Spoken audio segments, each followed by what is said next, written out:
Oh, hello, everybody, and welcome. I'm so excited to be here with everybody today. This is your Wednesday Team Prosperity meeting, and today is October 21st, 2020.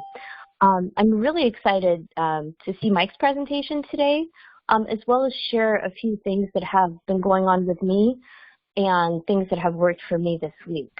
So I hope everybody's, starting to enjoy this beautiful fall weather. Again, what's going on with me this week, what's going on with you this week, I'm always trying to bring value, whether it's to this meeting, a new business partner, a potential client, really anybody that comes into my life, I'm always trying to figure out, how can we help? And the easiest way for me is just to get people on the phone. I covered this a little bit last time. Any reason is a great reason for an intro call. And I literally add the same thing. If you want to schedule a quick intro call, let me know your availability. Thanks.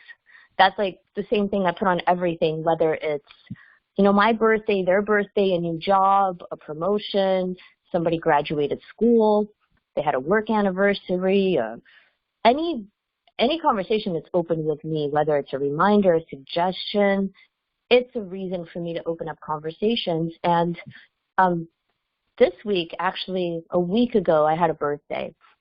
And I'll show you some of my numbers and some of my results just from having a birthday. We all have a birthday. And I opened up a lot of conversations, and I have a lot of calls that are happening.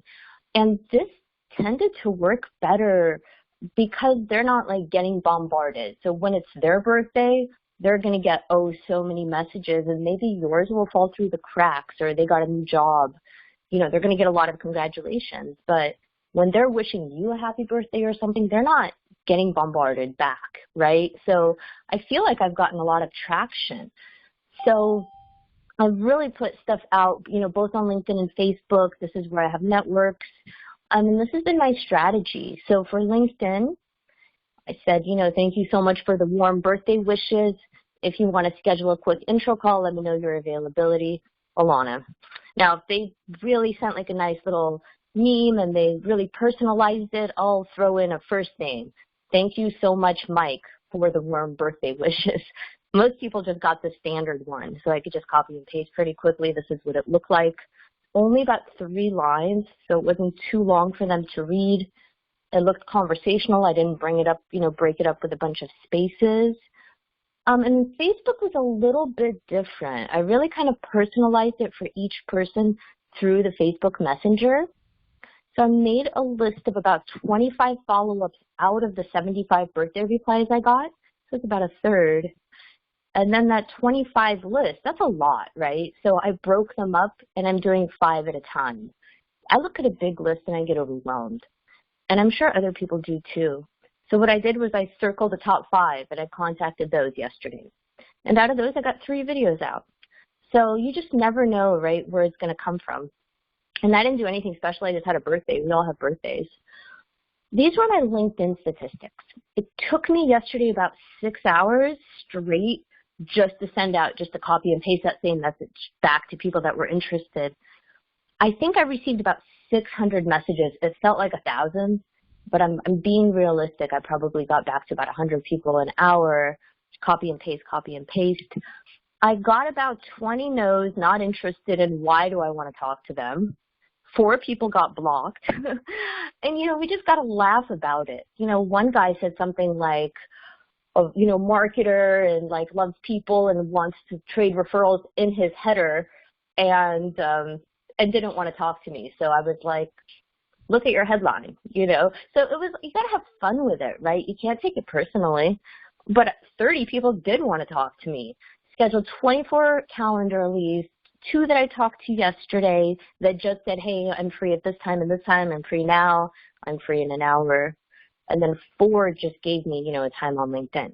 So it's about 30 events.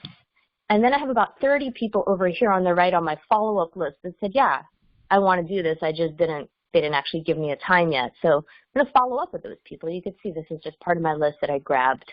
I couldn't fit more on this page. There's more than that. But it's just about staying in front of these people and actually getting them scheduled and having a follow-up system. This is mine, and everybody's going to have their own. But this is what Calendarly looks like. So I just have the free version, and you could tell that yesterday they started booking me for my entire slot that I was available. You could see today, I think I've made from 3:30 to 6 available, and pretty much every slot is taken. So it's definitely working. You could see I started about 9 a.m. and to 3 o'clock, look at all these new Calendarlies. This is what it's going to look like when people book with you on like something like this, or like a Google Calendar, or whatever you're using. So, and actually transfer them to another place and put in notes, and I track them that way as well, so we can show that next time.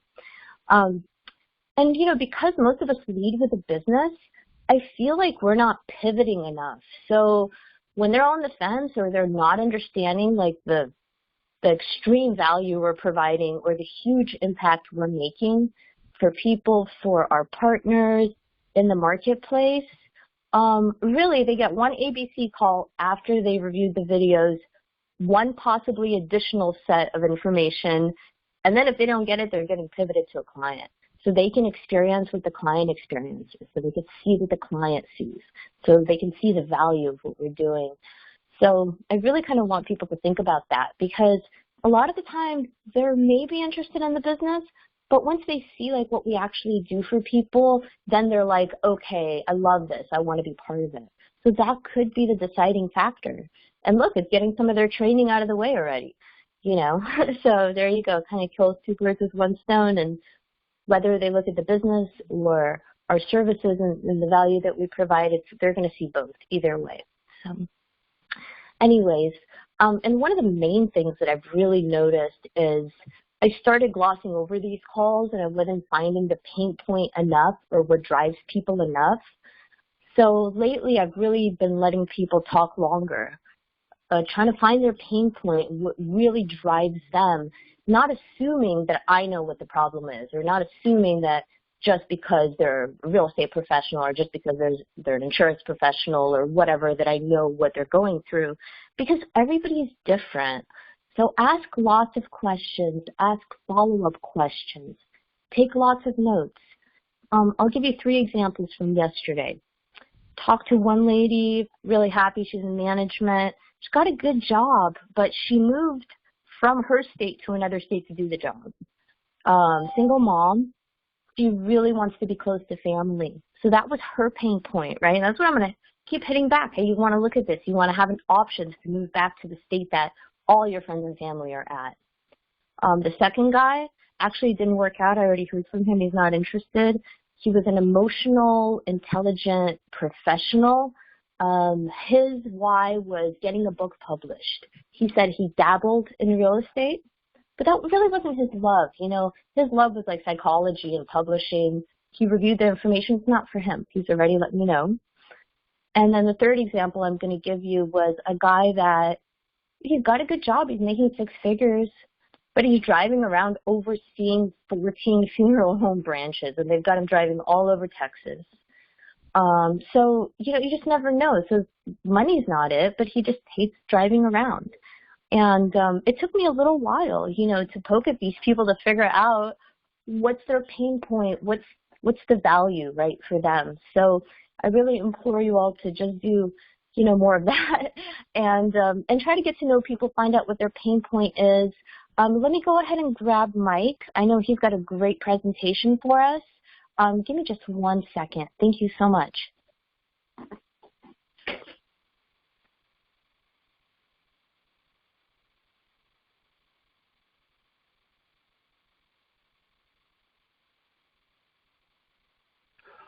All right, you guys. First of all, that was some really good training by Alana. And if you take what we do on a platform like LinkedIn right now compared to what we did a few years ago, we had to trailblaze this. Myself, Alana, David Chase. There was a learning curve to this, and we did a lot of things wrong for a period of time. But what she just showed you is an extremely easy way to fill up a calendar with conversations that are non-threatening, where if you let the other side talk for 70% of the time, ask questions, let them, express what's going on in their life, like we always talk about, you're going to uncover, like Alana talked about, the pain points, the motivating factor. That's where you insert yourself on the client or partner side. with the ability to, help them get to that point or avoid that point. Some of the things that I want to go through today is, we talk about marketing, we talk about strategy, we talk about some technical stuff in this meeting, and sometimes we talk about some general stuff. So today, what I want to go through is just some things that will help you guys finish out this year as strong as possible, springboard yourself into 2021. I think 2021 is going to be a big year. And I think if you position yourself correctly, you can also have a big year. One of the things that's helped me in running an organization and getting better is promises. Promises to myself. Now, that only goes so far, because if you break a promise to yourself, no one else knows. But if you start promising your teammates stuff, you start making promises of what you're going to do in open formats, then it ties you down to making sure that you complete that. And it makes it a lot harder to break that promise. And every time you make a promise to other people around you and you come through, it builds self-confidence, and it builds a level of confidence in your teammates that you can help them get to where they want to go. So this is, common stuff that we do each and every day that helps build up, which will eventually be a huge organization. Goal trackers. This is a great way to, incrementally and stair-step your way into big goals. So the goals that you're setting and being able to track should be things that will help you increase your sales, that will help you multiply your income, that will help you scale your business, that will help you become unneeded to where you can just step back, things will run without you, and ultimately create more freedom. But wherever you are in your business cycle, if you're brand new, then your goals really have to concentrate and be centered around things that you control the most, which is activity. Remember, if you are setting goals and achieving those goals and you know the results that are coming out of that, it becomes a lot easier to say, okay, I know if I multiply my efforts doing this, I'm expecting this much of an incremental percentage increase on the backside. So once again, if we're having just indirect action that we're not really sure what it's doing, to be able to multiply those efforts, you're not really sure what that's going to do. But when you're honed in on data and you're understanding what you're doing, understanding what that's getting, it's a lot easier to start multiplying the front side in anticipation of what that's going to do for the back side.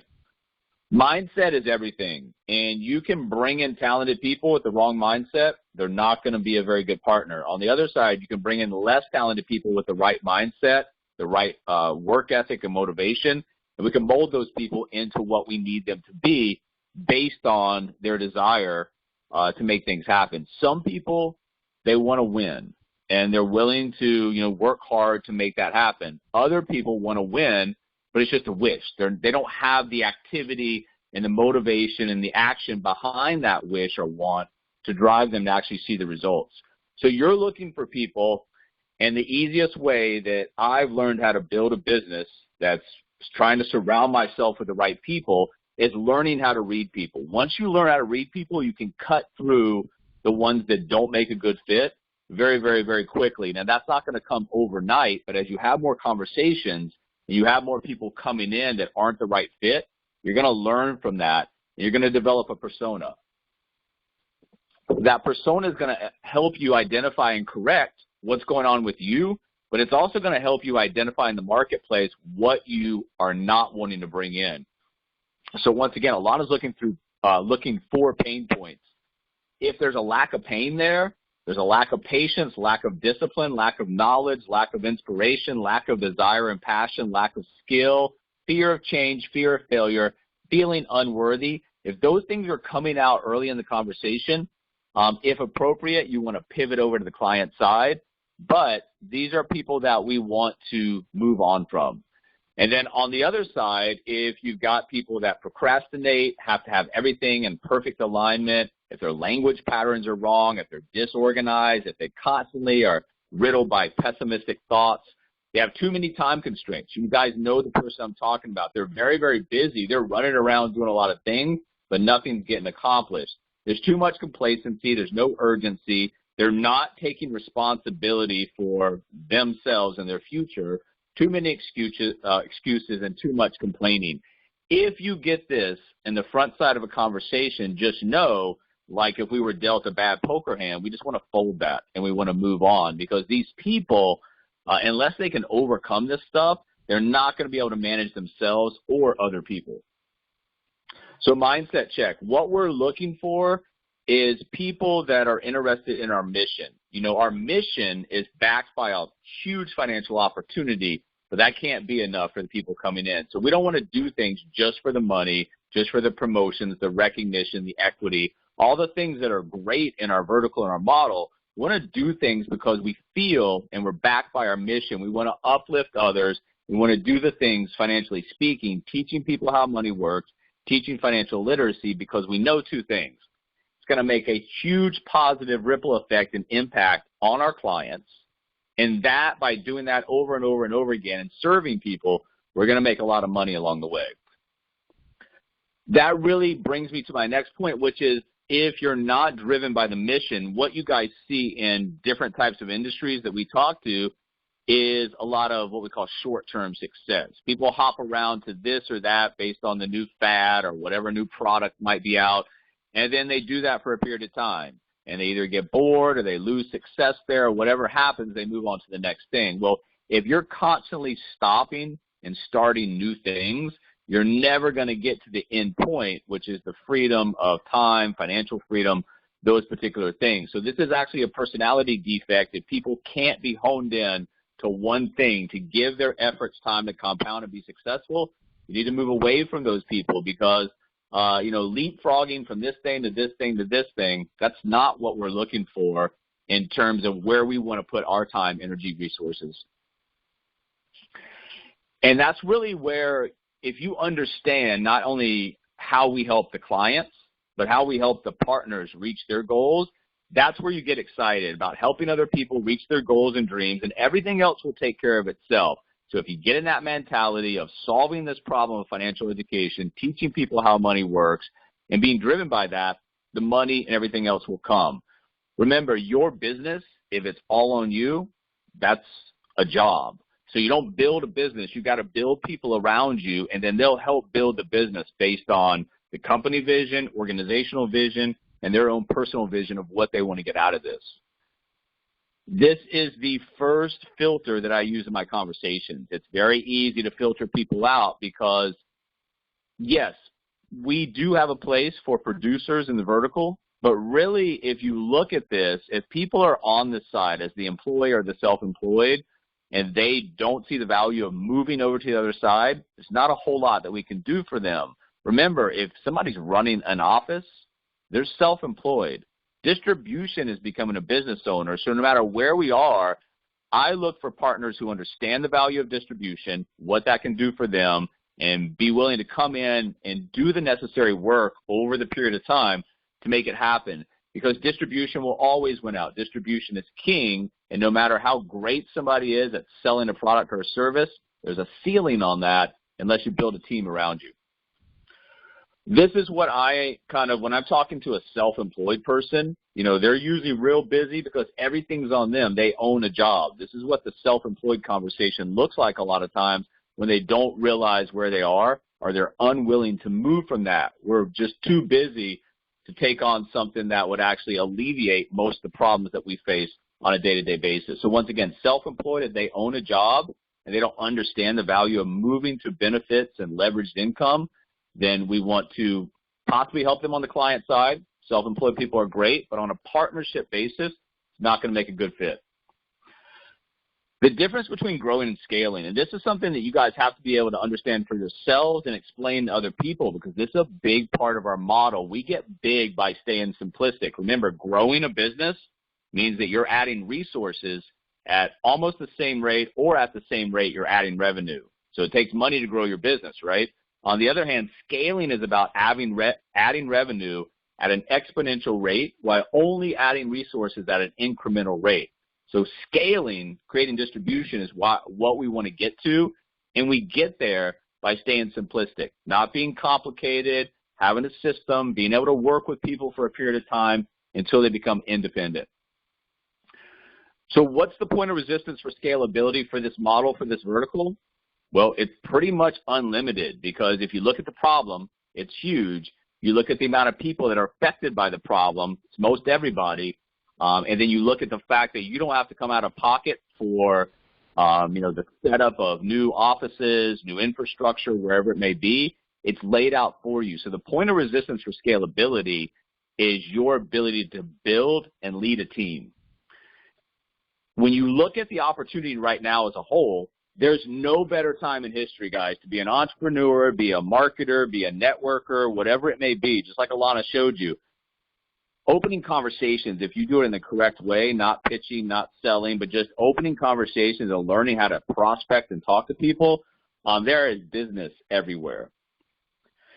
And the power of network marketing, the power of being able to bring people around you and then develop those people, that's what creates success. That's what gets them out of the cubicle, out of that wheel, out of that constant rotation of, trading their time for money. Being able to bring people in, develop those people, set them free and independent of you, that's what's going to create the real success. That's what creates the cash flow asset that pays you the passive income. So whether you show up or not someday in the future, you're getting paid. And the growth and development, remember, you have a great number of people on the move right now. So people that come in, they've got basic questions. Is this real? How can I do it? And who's going to help me? And those are the basic questions. So when somebody comes in, they're surrounded by seasoned entrepreneurs, industry veterans, successful people that can help grow and develop them and others, and we get paid to do that. It's a pretty good relationship coming in for both sides. And so you need to learn about the value of what's happening inside our vertical with the companies as well as the industry. This is a platform and a business model that has a lot of angles, a lot of possibilities for the people that you speak with. So once again, like Alana was teaching, if you just open conversation, let people talk, the information comes out. You insert yourself at the right time. You can't insert yourself at the beginning of a conversation when the other person feels like you haven't done anything to get to know them, their situation, their problems. Why are they going to follow you on a solution and action step if you haven't done the necessary things in the beginning to make them feel comfortable with you? Become comfortable with the conversations. Learn how to demonstrate value to people that you speak with. And on the partner side, there are a lot of people looking to make that jump. If you guys remember, if you made that jump previously, it was scary. Some of you guys are making that jump right now, transitioning from, jobs into entrepreneurship. Understand where they're coming from, be a little bit empathetic, but be strong in your conviction in terms of being able to help them. Remember, our E2E program provides a great deal of information that provides a bridge that can help people make that successful bridge or jump over. We're not just throwing them out there and saying, hey, good luck with it. We've got a defined way, including bringing people in on a part-time basis and letting them build up the income to make that bridge over.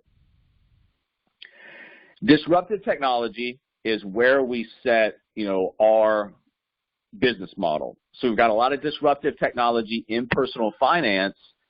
And when you look at that industry, personal finance, financial services, it is a huge industry. So the combination of both of those things is a pretty explosive opportunity. So when you're talking to people, if they don't understand what disruptive technology combined with a large industry can do for them, there's no excitement there and motivation there.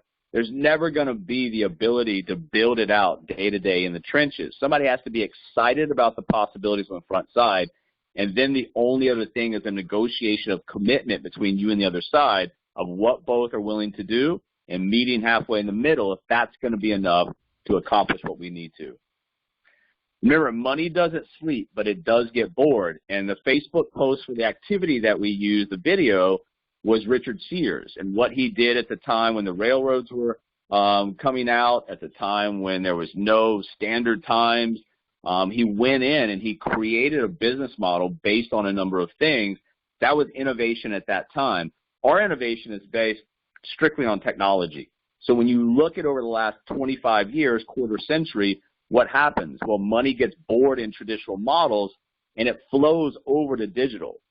So what that means for you guys in the fourth industrial revolution, which is, all geared by technology, digital, AI, robotic, then you have to be able to understand how to use new tools to get better results, but also how to express that to other people. If people say, where do I get my leads? How do I do my business? And you're explaining about all this great technology, the fact that we teach, A to Z marketing, and they can't get behind that. That doesn't excite them. Once again, the magnitude of the opportunity combined with some of the tools, the marketing assets that we have, it has to create excitement from the other side. That's one of the things that you're looking for when you read people. And the reason is because in financial services and a lot of sales industries, the pipeline, if it's empty, is the root cause of a business failure, and that's because the failure to prospect is the failure to build a pipeline. So just like, once again, Alana was showing you, you don't have to be sales-driven. You don't have to be recruiting-driven. You have to be communication-driven. You have to learn how to open conversations, show interest in people, thanking them when they show interest in your life, and opening conversations. And the way that we've, basically solved this is the way that we prospect, the tools, the approach, and the fact that we champion the cause of part-timers. The fact that we have everything virtual, that we can bring somebody in, they can start concentrating on income-producing activities without all the waste of the day. It's a huge advantage for the part-timers. It's a turnkey business system. The reason people buy into franchise opportunities is because it's a turnkey business system. Everything's already laid out for them. Same thing here. Plug and play, predictable, profitable from day one. They just plug in, start having the activity. The activity is the fuel for the system. There's no activity, there's no fuel, there's no way that we're going to make it down any type of a path. And when you understand all of this, and when you're able to package all this up that makes sense to the right people, there's really no limits here. And when people start to understand, the client opportunity, the business opportunity that comes along with that, you will win if you decide that you want to and you're willing to go to work for it. So what is somebody willing to do to accomplish what they're trying to accomplish?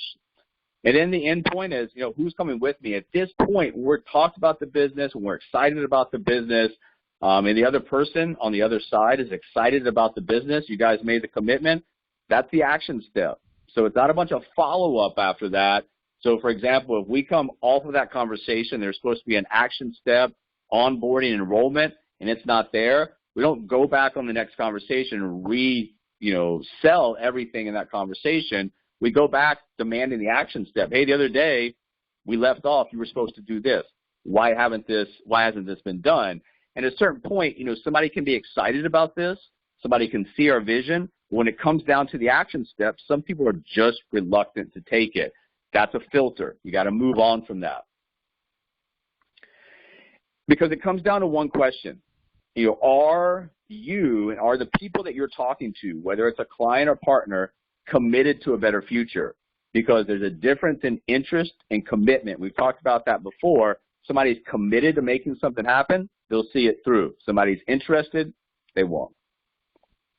Everybody wants lifestyle freedom, financial freedom, time freedom. So when you're packaging things up as far as a business opportunity, as far as client products and services, this is what people are looking for. And if you're able to break this down in a kindergarten, elementary way and talk to people about what they really want and help them understand there's a legitimate way to get there if you do this, this, or this, A, B, C, whatever it might be, then it just goes back to the same point. Are they committed to seeing that through? Because we want two things in life, very easy once again to break this down. We want more money as we get older, and we want an easier life, right? We want to take it easy, and we want the resources to be able to do that. That takes a plan of action. Remember, nobody ever created a plan of action to be broke, dumb, and stupid. You have to have plans of actions. You have to execute those plans of actions to be able to get to where you want. Because if you don't, you see a lot of people drifting through life with no plan of action. That's a plan of action to fail, and you see the consequences, in our society daily of what happens there. And once you understand kind of what you're looking for, and you understand, who you're looking for, it's your market and your message, and you go out there and you just repeat it daily. You have to find things that you're excited about and kind of express that in the marketplace. But overall, who's my market? Who am I looking for? And what's my message? Your message can't be a sales pitch or a recruiting pitch. Your message has to be something to entice interest and create conversations. Remember, what if everything that we do that we're bringing a partner or a client to, it's going to be what if. So what if we go this way? What if we go that way? It's a fork in the road, and they have to understand that the decisions they make right now are shaping their future, and the lack of action or the action step is going to shape the future, in different ways. So what if, you take that action step? What if the client takes that action step? What do things look like down the road if they follow the program, if they follow our opportunity model? On the other side, what do things look like if they continue on the road they are right now? You guys can't gloss over, like Alana said, the pain point. Once you find that, you have to make sure they understand that there is a way to overcome that pain point and solve it, but it takes action. It takes commitment. And there's a risk and reward in everything that we do. And when people start getting hung up on little small factors, that's just them in their mind psychologically justifying the reasons that they can get out of this. Well, I don't want to do this. I don't think I can do this. But they're not going to tell you that. It's going to come out in these stupid questions that when you learn to read people, they start to throw up the red flag. Oh, I understand why this person is asking me this, because they don't believe enough in themselves to actually come in and make this happen. Or on the client side, maybe they're looking at cost over value. So learn how to read people, learn how to talk about rewards, and learn how to help people eliminate risk, because that's what we really want to do. We want to take control of the situation on both sides of the business. And once you create control for your clients, control for your partners, it's going to create a lot of success stories, testimonials, and brand building for you. How do you come out on top? Remember, that's all we really want to know. How do I win at this, right? Well, you get back to basics. And if you're struggling in the business model, that's probably the number one area that I would advise you guys to go, is back to the basics. Just don't try to get out there and tell people everything that you know with your financial language. People are going to shut down. You need to talk to people in a way that has effective communication. And one of the things that going back to basic means is, just because we're not going and meeting somewhere personally or physically, just because we don't have an office set up, doesn't mean that people can disrespect your time, and it doesn't mean that people can just do whatever they want to. Virtual does not mean chaotic. You still have to lay down laws for people. You still have to frame conversations, set up expectations, and demand that if they are taking that next action step, they're going to be there on that online meeting. They're going to be there for that phone call. So understand that when you frame conversations and you expect people to do things and you lay out those expectations, people will generally fall in line. If you don't, especially in a virtual environment, things get very chaotic. And you have to understand, to make a big impact and to make big money, we're solving big problems, but you need courage. So the people coming in, you don't have to know everything about our business, everything about all the products and the services, but you do need to understand, you do need to be 100% confident that what you're doing can make a major impact on the person that you're talking to on the other side, whether that's an email, social media message, text, phone conversation. Have the courage to know what you're doing is needed and can make a big impact. And that's where you also have to understand, if a partner comes in, and they're secretly not believing this is going to happen for them, or they're secretly not believing that what we do for the client side is going to work, it's never going to manifest into the confidence that they need to control conversations. At this point, we talked about the opportunity. We talked about the need for what we do on the client side. This is a chance to do something very special on a large scale.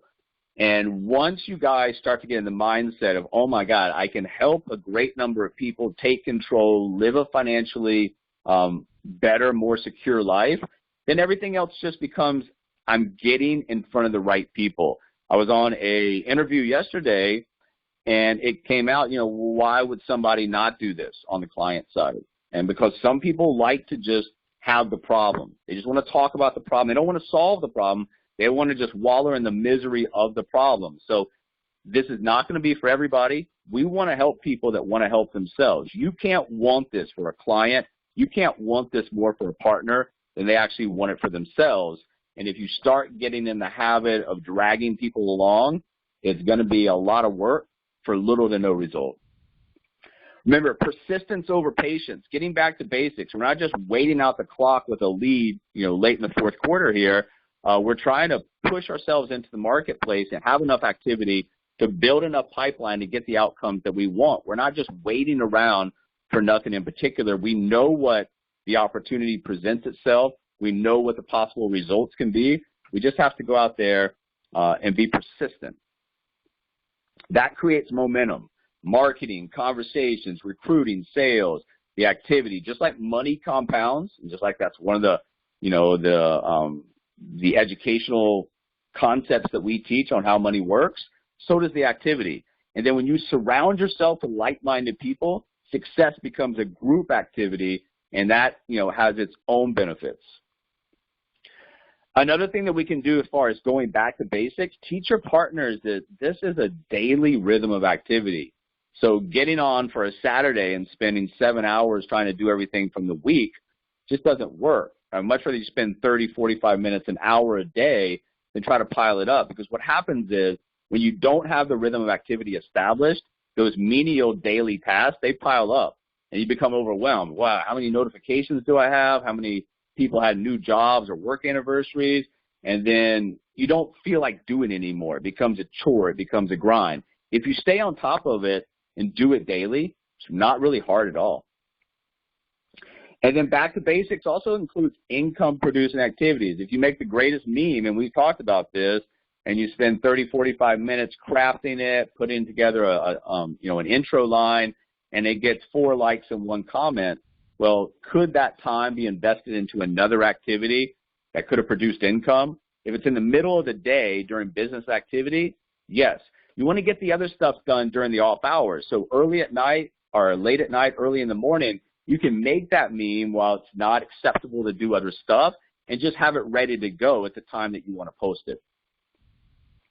And you've got to get on the phone call, or you got to get on the phone. The worst phone call ever, and we talk about this, is better than no phone call at all. So if you get off a phone call and you're like, wow, that was terrible, I blew it. Number one, take a minute to reflect on what happened so you can correct it going forward. Then also take a minute to realize, hey, even though that was a terrible call, it did make the call. So you can't always criticize yourself. You have to also realize that it's a process, and if you trust that process and do what you need to do daily, you will get better.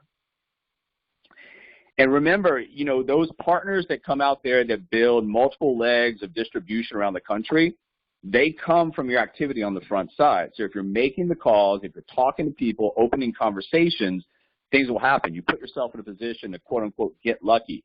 Remember, a rhythm of activity over X period of time is how you're going to find success. That goes with anything in life.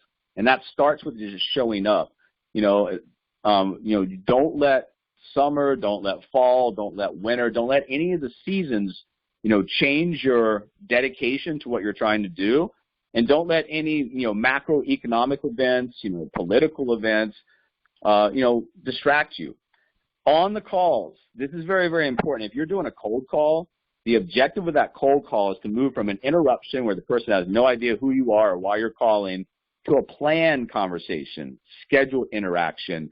Most of these cold calls, people are trying to shove something down the other side's throat. They're trying to wow them to the point they can move on to the next action step. You're trying to just move from the interruption to a scheduled interaction where now they know who you are, they know why you're calling, they're expecting your call, and they've been prepped in the interim period of time with overview material. Now, that's different from the warm market. And the warm market is not, you're not going out there and just straight pitching people that you know or that have loose affiliations or friendships with you. You're just, as things come up in life, like Alana was talking about, you just insert yourself into the conversation, see how things are going. Once again, if you are open to the fact of just opening questions and letting people talk, it's remarkable how much information people will give you if you just close your mouth and listen. On most of these calls, most of these interactions, the other side should really be talking about 70% of the phone call and you 30%, with most of your 30% is just questions directing that conversation. You need to, and we talked about this earlier, you need to have filters. You need to read people, and you need to cut out some of the people as quickly as possible, because you don't want somebody to be, a negative impact on your day, your organization's day. Remember, one bad apple spoils the bunch. So you got to get rid of these people, stop babying people, get rid of them early, And this comes in a lot of different forms. Number one, if people aren't open-minded, you got to get rid of them. If somebody already knows everything, how can you teach somebody anything if they already know everything? That's not going to work. Sometimes toxic people, negative people, they criticize, they waste your time, they're jealous, they're always playing the victim, they just don't care enough about anything. They're self-centered, everything's about them. Remember, we're mission-driven. We're looking for the financial crusaders who actually want to change people's lives. And those people who keep disappointing you, how many times are you going to follow up with somebody who doesn't make appointments? If they can't make early appointments, then if you get them into the business, guess what? They're not going to do anything. It's going to be 3 weeks later and they haven't even done their first training session. Also, another way that you have to understand what you're doing in terms of bringing in the right people, and we talked about this, and this is the biggest thing. Somebody can be really interested in what you're doing. They can even be excited about it. But they're not committed to making it happen.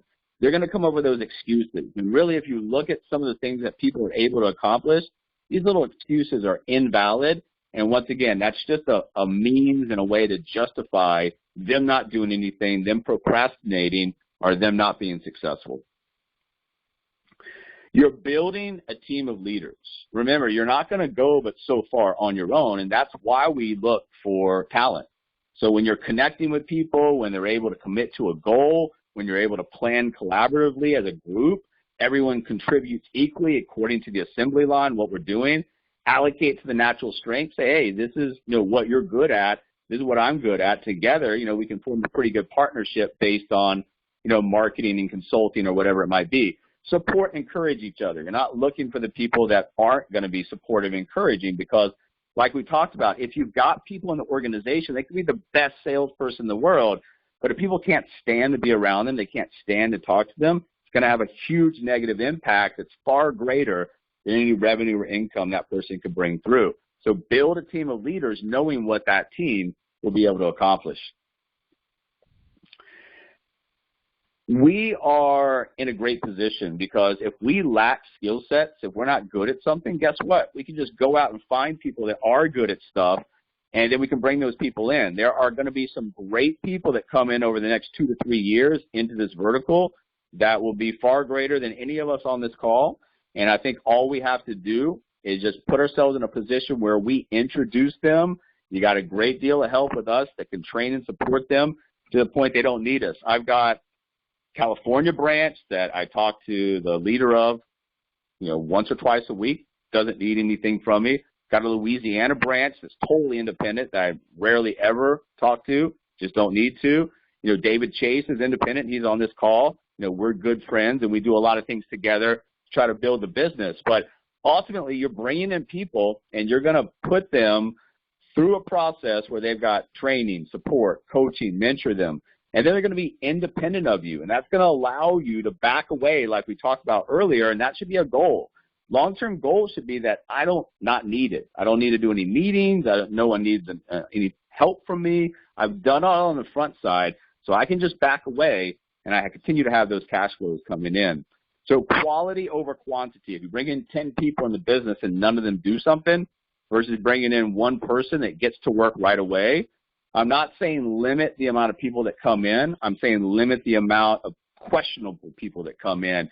If you've got somebody that is going to make a great partner, chase that talent, negotiate with them, help them understand how this can benefit them and how by you helping them benefit them, it's going to benefit the entire organization. Chase the quality, get rid of the quantity. Somebody really doesn't understand what we're doing and you're constantly having to explain stuff to them, rebuttal, convince, guess what? They're not driven to do anything. And that's really where you have to be able to read people. So sometimes people may not be the most skilled person in the world, but as you're talking to them, they're at a point in their life where, they're looking to take control. They're looking for peace of mind. They've seen what's happened to friends, family members, coworkers, neighbors.